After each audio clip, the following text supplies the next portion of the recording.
Il y a du monde qui pense que l'éveil spirituel, c'est toujours ressentir la paix. Toujours être motivé, toujours sentir Dieu proche. Mais la vérité, c'est pas ça. Parce qu'il y a des moments où tout devient sec. Tu pries, puis tu sens rien. Tu médites, puis ton mental crie encore. Tu demandes un signe, puis il y a juste le silence. Puis là, tranquillement, ton ego commence à paniquer. Il dit, t'as perdu la lumière, t'es rendu loin, avant t'étais plus connecté. Mais peut-être que ce vide-là, c'est justement le test. Parce que c'est facile d'aimer la paix quand tu la ressens. Le vrai défi, c'est, est-ce que tu restes fidèle quand tu ressens plus rien?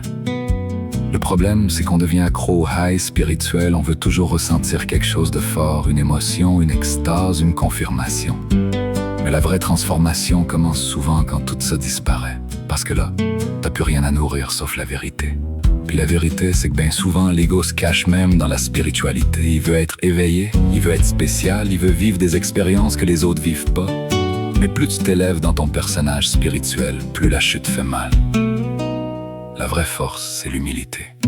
C'est rester simple quand tu vis quelque chose de grand. C'est arrêter de te prendre pour quelqu'un parce que t'as lu des livres, vécu des synchronicités ou ressenti des affaires profondes, parce que le moment où tu penses est arrivé, c'est souvent là que tu recommences à te perdre. Le monde cherche toujours à monter plus haut, mais les grandes consciences ont presque toutes découvert la même affaire. Plus tu avances, plus tu deviens humble, plus tu comprends, plus tu réalises tout ce que tu connais pas. Puis peut-être que la vraie paix commence quand t'arrêtes enfin de vouloir devenir plus. Puis que t'acceptes simplement d'être présent.